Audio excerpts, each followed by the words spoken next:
At 5:23 in the morning, the apartment had not yet become a place of requests. The phone was quiet at last. Not sleeping, exactly. Just turned face down on the kitchen counter, holding all the names and case numbers it had carried through the night. The groceries were inside now. A paper bag leaned against a cabinet. One orange had rolled close to the sink, and the city below the balcony kept making its low, early sounds. A bus braking, a truck backing up, somebody starting a car before sunrise.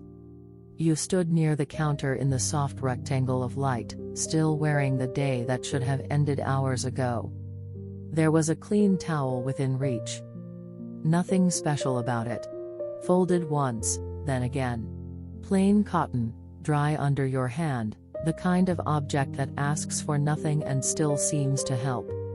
For a moment, before the next task began, there was only breath. The body, tired from courtrooms, grocery bags, and being needed, kept arriving anyway. The groceries had come in one trip because there was not enough room in the morning for two. A carton of eggs rested near the edge of the counter. The milk had made a damp ring where it stood. A reusable bag had folded in on itself by the cabinet, its handles twisted from the walk-up. The kitchen held those small signs of effort that appear before anyone thanks them. Bread, apples, cereal, a frozen pizza for some night when there would be no more decisions left. And beside all of it, the clean towel waited. It did not announce itself. It did not shine. It was only there, folded squarely near the soft rectangle of light, close enough for the hand to find without looking. After so many words from other people, so many names spoken carefully, so many lives held inside folders and calls and court dates, there was something almost kind about an object that did not need to be answered. The phone had finally stopped. Not because the world was finished asking. Only because, for this narrow hour, the ringing had fallen away. The screen stayed dark on the counter. No vibration. No urgent tone. No voice on the other end trying to make one more thing fit into a day already full. Below the balcony, the city kept going in its early way. Tires moved through the avenue with a wet sound. A delivery truck sighed at the curb. Somewhere, a door closed too hard, then the quiet gathered around it again. Inside, the house had not fully woken. That was the tenderness of 5:23 a.m. The day had arrived, but it had not yet opened its hands. No one was asking where the clean socks were. No one was calling from a bedroom. No lunch container had been searched for, no backpack zipper had caught, no question had come from the hallway with the half-awake force of childhood. For a few minutes, you were only standing there. A public defender. A parent. A person who had carried groceries up and set them down. A person whose mind still held the edge of fluorescent lights, courthouse benches, late messages, a voice trying not to break while explaining something that could not be made simple. And the body was still here. That was not a lesson. It was almost too plain to call by any name. Feet on the kitchen floor. One hand resting near the towel. Shoulders lowering a fraction after the bags were emptied. Breath entering, leaving, entering again, as if it had been doing this quiet work all along. The clean towel felt cool at first. Then ordinary. Then useful. You picked it up without ceremony and wiped the milk ring from the counter. One slow pass. Then another. The counter did not become perfect. There were still crumbs near the toaster. A receipt had slipped under the grocery bag. The orange by the sink had not been put away. But one small place became clearer.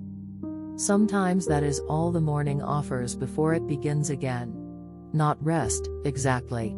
Not completion. Just one small surface made ready by tired hands. One folded piece of fabric touching water, light, and skin. One breath before the next task finds its way into the room. The city below kept moving. The phone stayed quiet. And for that brief space, The body did not have to be praised for enduring. It only had to be noticed, standing in the low light, still arriving after everything that had already asked too much. Before the house asked for anything, there was the strange little mercy of objects staying where they were. The cereal box did not mind waiting. The apples did not complain from the bag. The clean towel did not hurry your hand.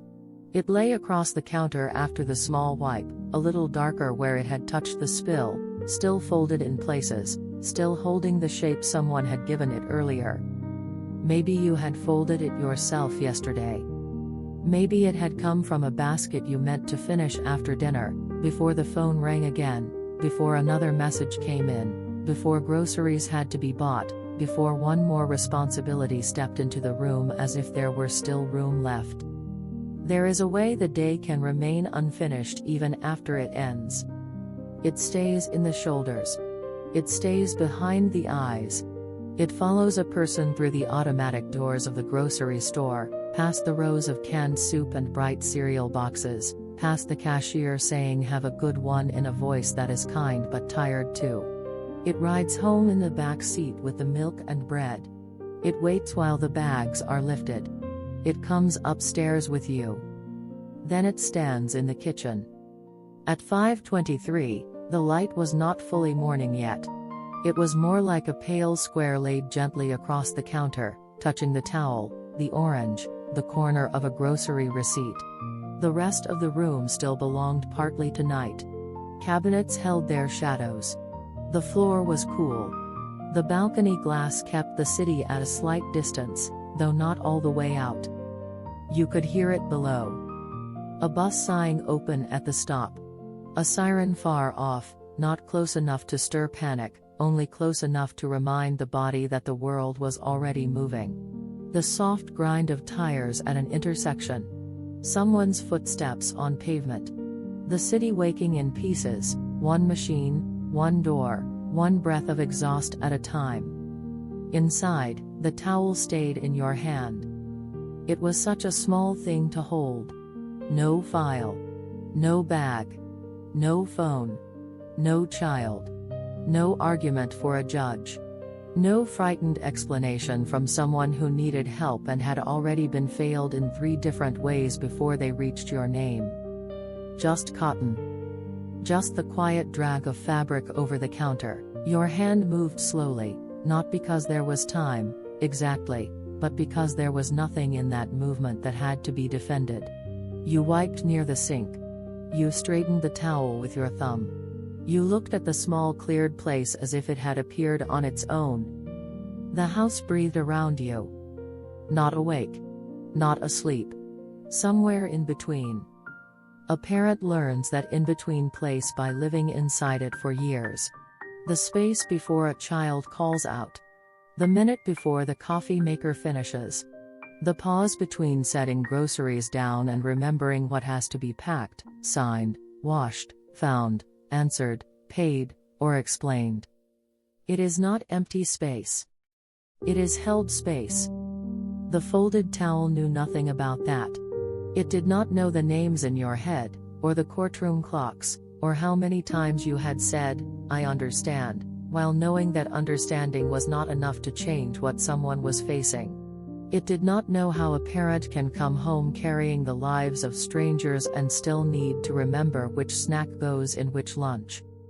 That was almost why it helped. It had no opinion of you. You folded it once more along the damp edge, then set it on the back of a quiet chair. Not carefully. Not carelessly. Just with the low fatigue of someone making one small place ready before moving on. The chair did not creak. The phone did not ring. And for a moment, the unfinished day became softer at the edges, not because it was solved, but because your hand had touched something clean, and your breath had stayed with you long enough to notice. The towel on the chair made the room feel a little less crowded. Not empty. Never empty. There were still groceries waiting to be put away, still the soft pressure of the school morning somewhere ahead, still the long thread of work that did not stay neatly at work. But the chair held one small folded thing, and because of that, The room seemed to have found a place to lower its voice. You stood beside the counter and let your hand rest there. The surface was cool where the towel had passed. A faint line of water caught the early light, then slowly thinned. The orange near the sink looked brighter than it should have in that hour, almost too awake for the room. The grocery receipt had curled at one edge, showing the ordinary costs of keeping a house going: milk, eggs, bread, apples, something quick for dinner, something a child might actually eat. Outside, the balcony door held the city back by only a sheet of glass. There were sounds below that belonged to other people's mornings. A bus kneeling at the curb. A car alarm giving one short complaint before stopping. A neighbor somewhere dragging something across a floor. The low mechanical hum of a building before the day filled it with voices. All of it was near. None of it was asking you directly yet. That made the quiet feel different.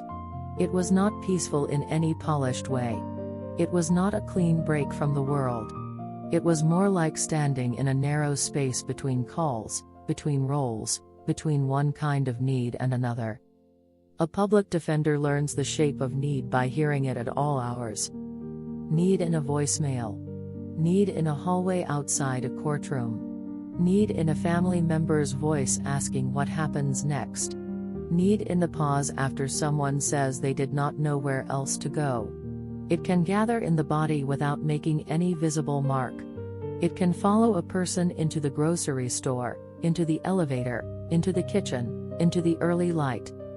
Then parenthood has its own quiet doors, the small socks, the forms, the cereal preferences that change without warning, the half-asleep forehead that may appear at the hallway opening, the child who does not know the full weight of the adult standing in the kitchen, and maybe should not have to know. Love keeps some things covered. So the body covers them.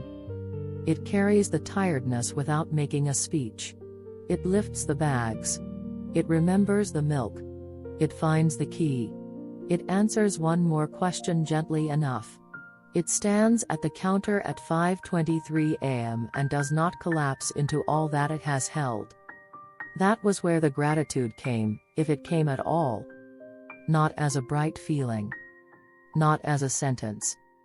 Only as a small noticing, quiet enough that it could have been missed, the chest moving, the hand unclenching, the feet staying steady on the kitchen floor. The body had been asked to keep arriving in rooms where someone needed something, and here it was again, arriving in this one. The clean towel, folded over the chair, seemed to belong to that same plain mercy. Fabric washed and dried.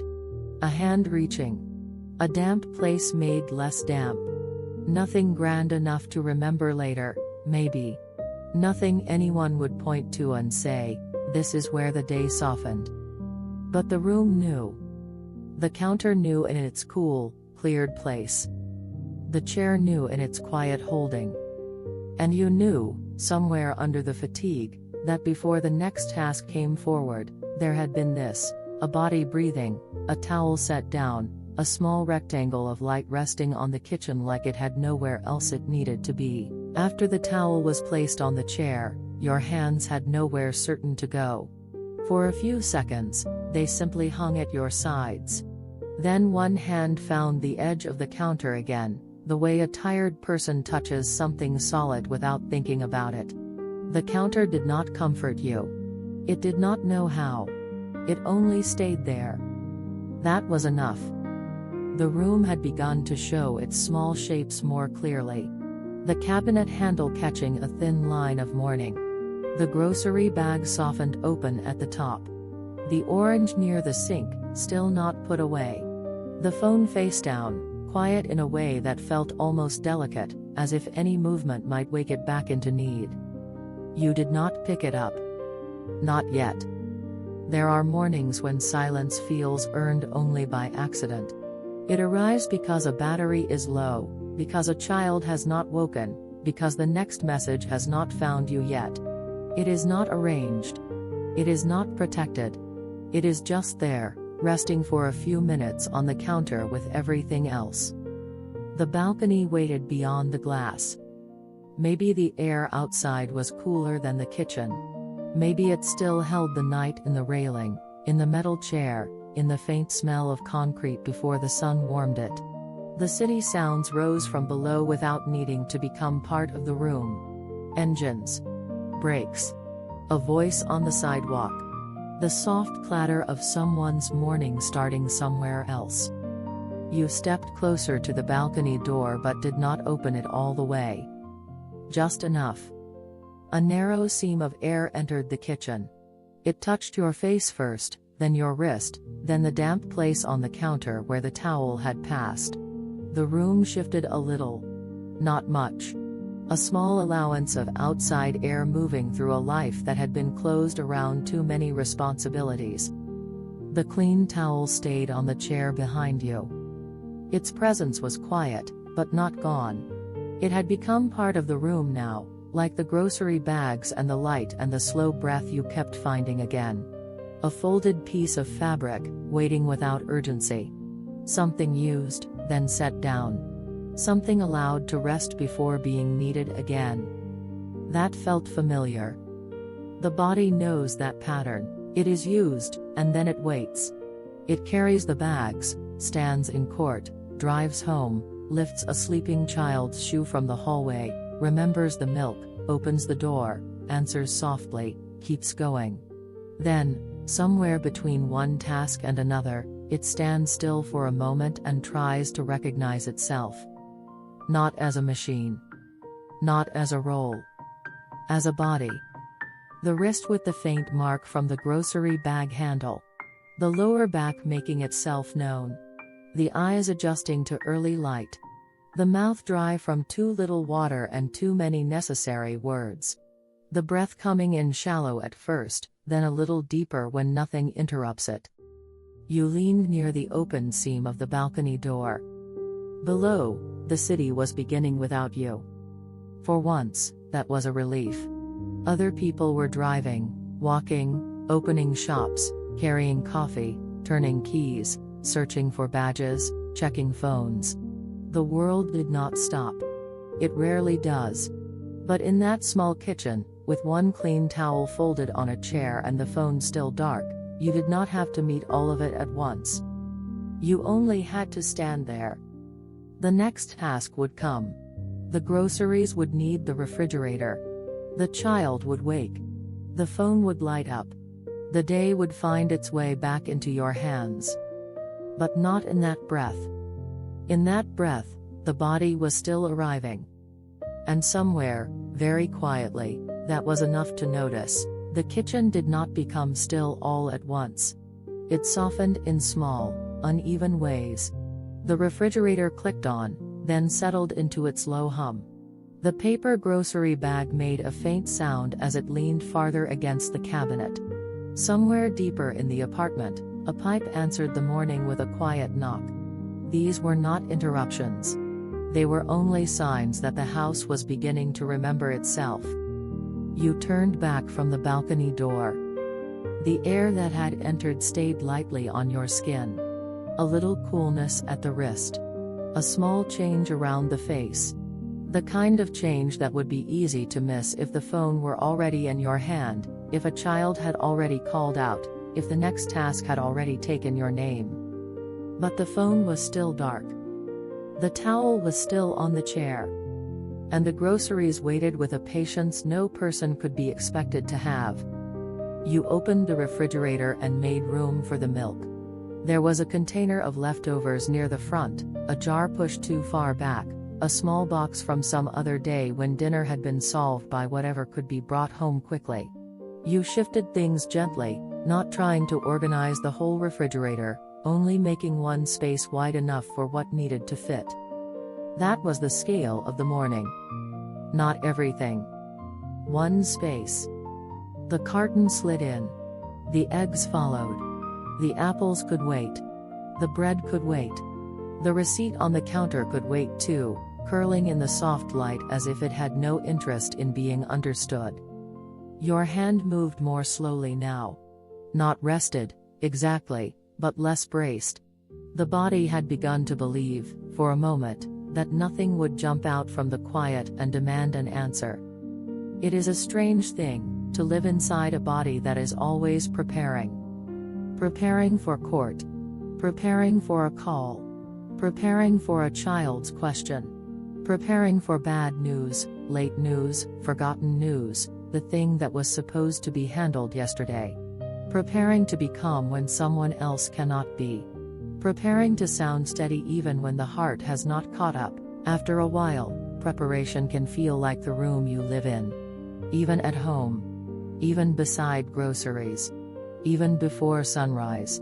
So when the breath finally comes a little deeper, it may feel unfamiliar. Not dramatic. Not beautiful.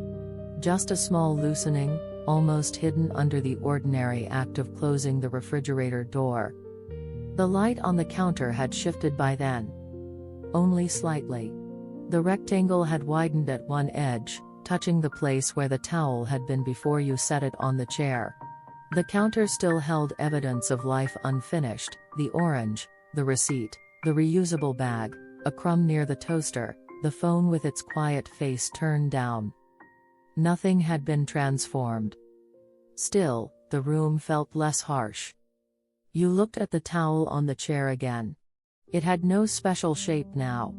Folded fabric over wood. A damp edge tucked under. Plain cotton waiting for later. Maybe it would be moved to the laundry.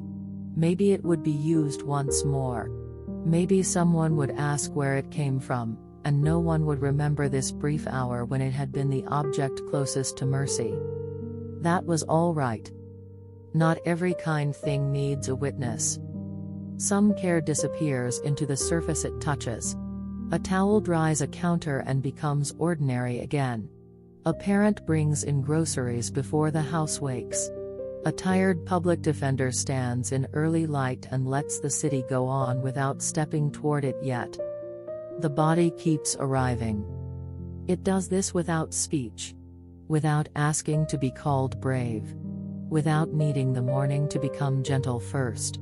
It arrives with sore hands, with dry eyes, with the quiet weight of names and needs still moving somewhere inside.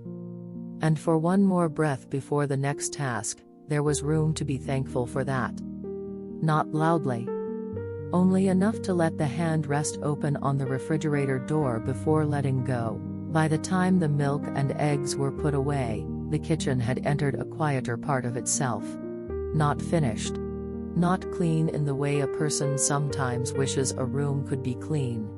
The reusable bag still slumped near the cabinet. The orange still waited by the sink. The receipt still held its small record of what had been bought, what had been carried, what would disappear into breakfast, lunches, dinners, snacks eaten standing up. But the room had lowered. The phone remained face down on the counter, and in that dark rectangle there was a kind of temporary mercy. It was not a promise. It was not the end of need. It was only a little silence laid beside the bread and the apples, beside the damp mark where the towel had passed. You knew better than to trust silence too completely. A public defender knows how quickly a morning can change shape. A call can come. A message can arrive. A name can appear on the screen and pull the whole body back into fluorescent hallways, waiting rooms, courthouse benches, hurried explanations, the careful voice people use when the stakes are too large for the hour. A parent knows it too. A door can open. A small voice can ask for water, cereal, help with a sock, the thing that was supposed to be signed last night. Love can enter the kitchen barefoot and half awake, asking nothing unreasonable and still asking everything. So this quiet was not wide. It was narrow. Maybe that was why it mattered. You stood there with the refrigerator door closed, one hand still resting against the handle. The metal felt cool under your palm. The light from inside had disappeared, leaving only the pale rectangle on the counter and the softer gray around it. The towel on the chair waited at the edge of sight, folded over wood, plain as breath. There was nothing to make beautiful. The room was only the room. The body was only the body. The city was only beginning its day below the balcony, buses and engines and early voices moving through the streets without knowing you were standing there.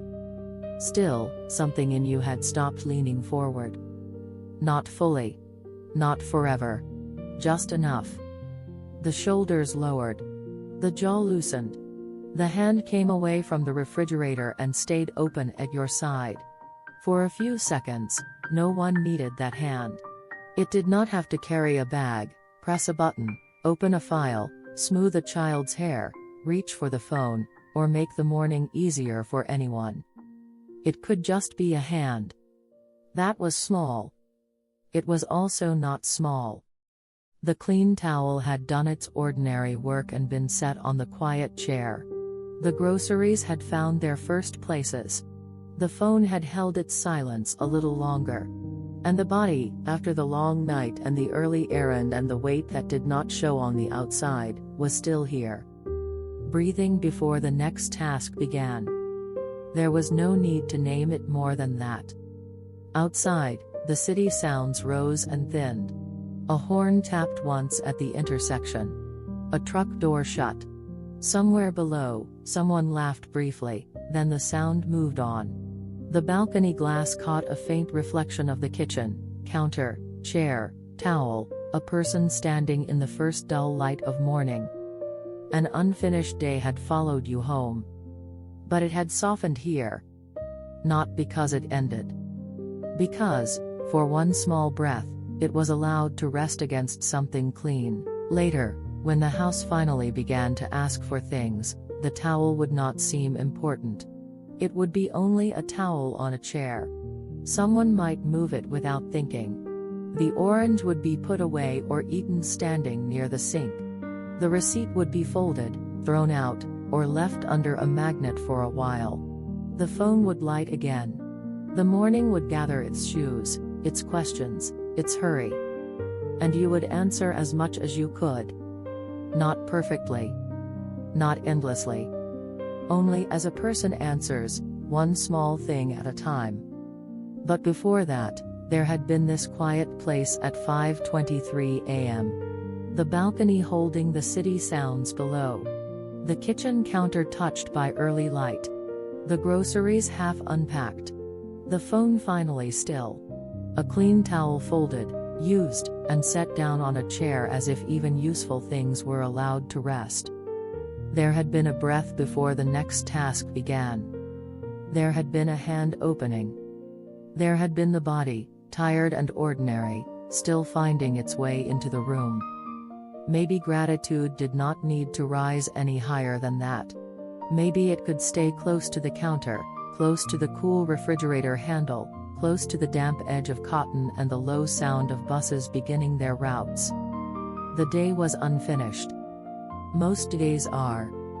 Still, in the soft rectangle of morning light, something had arrived without asking to be praised. The body was here. The towel was clean. And for one breath, the day ended softly before it began again.